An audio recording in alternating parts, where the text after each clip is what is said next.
Hi guys, welcome to my YouTube channel. So ಈಗ ನಾನು ಅಂಗಡಿಗೆ ಹೋಗಿದ್ದೆ, ನಿಮಗೆ ಹಿಂದಿನ ವ್ಲಾಗಲ್ಲಿ ಗೊತ್ತಾಗಿರ್ಬೋದು. ಆ್ಯಂಡ್ ನಾನು ಈಗ ವಾಪಸ್ ಬಂದಿದ್ದೀನಿ. ಸೊ ನಾನು ಇಲ್ಲಿ ಒಂದು ಏರಿಯಾದಲ್ಲಿ ಗಾಡಿನ ನಿಲ್ಲಿಸ್ಬಿಟ್ಟಿದ್ದೀನಿ. ಈ ಏರಿಯಾ ತುಂಬಾ ಜಾಸ್ತಿ ಸ್ಪೆಷಲ್, ಯಾಕಂದರೆ ಈ ಒಂದು ಏರಿಯಾಗೆ ನಾನು 6 ವರ್ಷ ಅಟ್ಯಾಚ್ ಆಗಿದ್ದೆ. 6th ನಾನು ಅಕ್ಕನ ಜೊತೆ ನಡ್ಕೊಂಡು ಹೋಗ್ತಾ ಇದ್ದೆ ಇಲ್ಲೇ. 7th ಮತ್ತು 8th ನಾನು ಚಿಕ್ಕ ಅಕ್ಕನ ಜೊತೆ ನಡ್ಕೊಂಡು ಹೋಗ್ತಾ ಇದ್ದೆ. ಆ್ಯಂಡ್ 8th ನನಗೆ ಸೈಕಲ್ ಸಿಕ್ತು. 9th 10th 3 ವರ್ಷ ನಾನು ಸೈಕಲ್ ಓಡಿಸಿದ್ದೀನಿ. ಆ್ಯಂಡ್ ನಮ್ಮ ಕಾಲೇಜಿಂದ ಅಂದರೆ ನಮ್ಮ ಸ್ಕೂಲಿಂದ ನಮ್ಮ ಮನೆಗೆ 5 ಕಿಲೋಮೀಟರ್ ಇತ್ತು. 5 ಕಿಲೋಮೀಟರ್ ನಾನು ಡೈಲಿ ಸೈಕಲ್ ಓಡಿಸ್ತಿದ್ದೆ, ಅದು ಕೂಡ 3 ವರ್ಷ.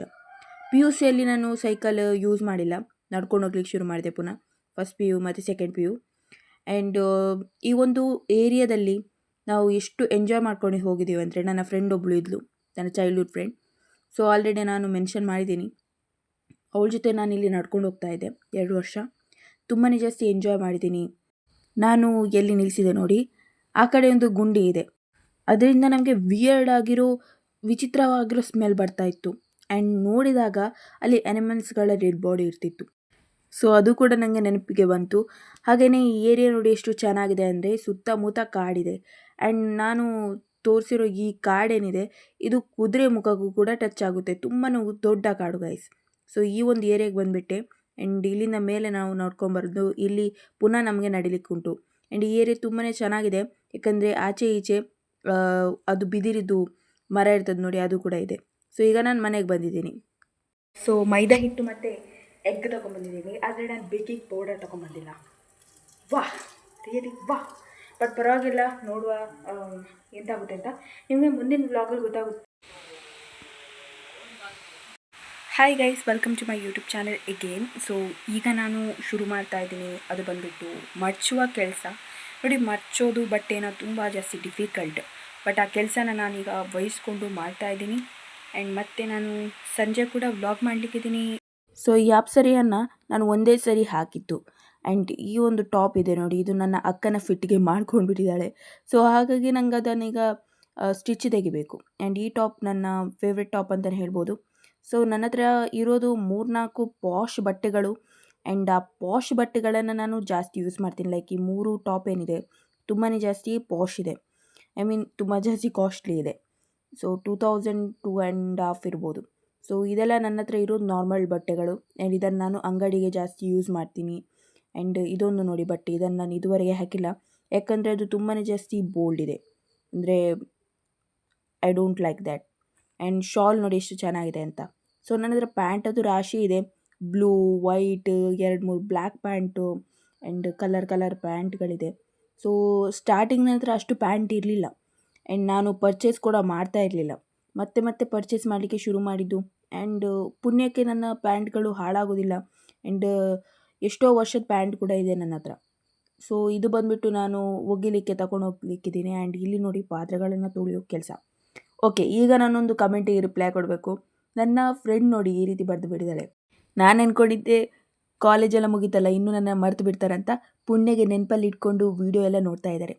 ಓಕೆ, ಈಗ ಪಾಯಿಂಟಿಗೆ ಬರ್ತೀನಿ. ಸೊ ಈಗ ನಾವು ಫೇವ್ರೇಟ್ ಯೂಟ್ಯೂಬರಿಗೊಂದು ಕಮೆಂಟ್ ಹಾಕ್ತೀವಿ. ಸೊ ಅವಾಗೊಂದು ರಿಪ್ಲೈ ಬರುತ್ತೆ ನೋಡಿ, ಆ ಟೈಮಲ್ಲಿ ತುಂಬ ಜಾಸ್ತಿ ಖುಷಿಯಾಗುತ್ತೆ. ಆ್ಯಂಡ್ ವಿನಿ ಅವ್ರ ಕಡೆಯಿಂದ ಹಾರ್ಟ್ ಸಿಕ್ಕರೂ ಕೂಡ ತುಂಬ ಜಾಸ್ತಿ ಖುಷಿಯಾಗುತ್ತೆ. ನನ್ನದು ಫೇವ್ರೇಟ್ ಒಬ್ಬರು ವ್ಲಾಗರ್ ಇದ್ದಾರೆ, ಅವರು ಹಿಂದಿ ವ್ಲಾಗರ್. ಸೊ ಅವರಿಂದ ನನಗೆ ಹಾರ್ಟ್ ಸಿಕ್ಕಿತ್ತು, ತುಂಬಾ ಜಾಸ್ತಿ ಖುಷಿಯಾಯಿತು.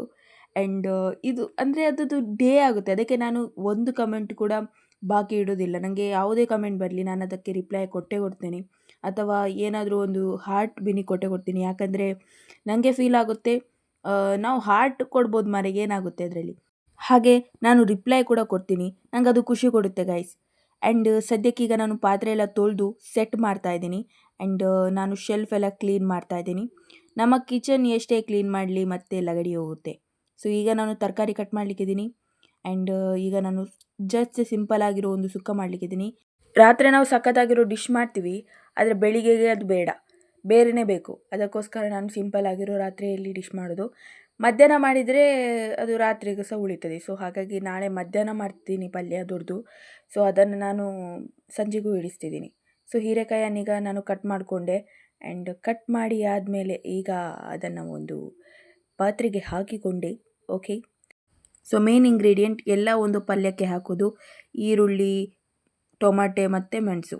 ನೋಡಿ, ಈ ಒಂದು ಚಾಕು ಏನಿದೆ, ಈ ಚಾಕು ಅಷ್ಟು ಶಾರ್ಪೇ ಇಲ್ಲ, ತುಂಬಾ ಜಾಸ್ತಿ ಕಷ್ಟ ಆಗ್ತಿತ್ತು. ಅದಕ್ಕೆ ನಾನು ಬೇರೆ ಚಾಕು ಇಟ್ಕೊಂಬಂದೆ.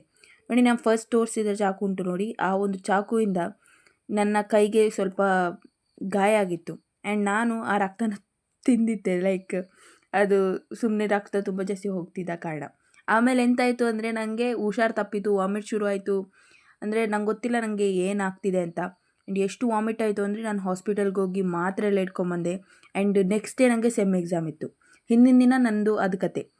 ಓ ಮೈ ಗಾಡ್, ನನಗೆ ಎಕ್ಸ್ಪ್ಲೇನ್ ಮಾಡೋಕ್ಕಾಗಲ್ಲ ಆ ಒಂದು ಸಿಚುವೇಶನನ್ನು ಗೈಸ್. ಸೊ ಅಪ್ಪ ಕಾಲ್ ಮಾಡಿ ಹೇಳ್ತಾ ಇದ್ದಾರೆ ಕಡಲೆ ಹಿಟ್ಟು ಉಂಟಾ ಅಂತ. ಸೊ ನಾನು ಹೇಳಿದೆ ಇಲ್ಲ ಮರೆ ಕಡಲೆ ಹಿಟ್ಟಿಲ್ಲ ಅಂತ. ಓಕೆ, ಈಗ ನಾನು ಕಂಟಿನ್ಯೂ ಮಾಡ್ತೀನಿ ನನ್ನ ಕೆಲಸ.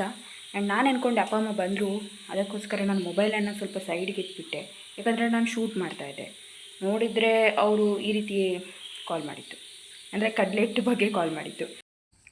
ಅಂದರೆ ನಾಳೆ ದಿನ ನನಗೆ ಎಕ್ಸಾಮ್ ಅಂತ ನೆನ್ಕೊಳ್ಳಿ.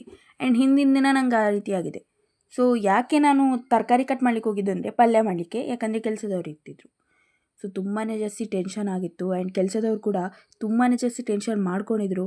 ಆ್ಯಂಡ್ ನಾನು ತುಂಬ ಜಾಸ್ತಿ ಟಾಕಿಟಿವ್ ಅಲ್ವಾ, ಸೊ ಹಾಗಾಗಿ ಅವ್ರಿಗೂ ಕೂಡ ತುಂಬಾ ಜಾಸ್ತಿ ಬೇಜಾರಾಗಿತ್ತು, ಸುದೀಕ್ಷಾ ಎಂತಾಯಿತು ಹಂಗೆ ಹಿಂಗೆ ಅಂತ. ಸೊ ಓಕೆ, ಈಗ ಸದ್ಯಕ್ಕೆ ನಾನು ಚಪಾತಿ ಮಾಡ್ತಿದ್ದೀನಿ. ಆ್ಯಂಡ್ ನನ್ನ ಅಪ್ಪ ಹೇಳಿದರು ತಿಂಡಿ ಏನಾದರೂ ಮಾಡು ಸಂಜೆ ಅಂತ. ಸೊ ಹಾಗಾಗಿ ಚಪಾತಿಯೇ ಮಾಡಿಬಿಟ್ಟೆ.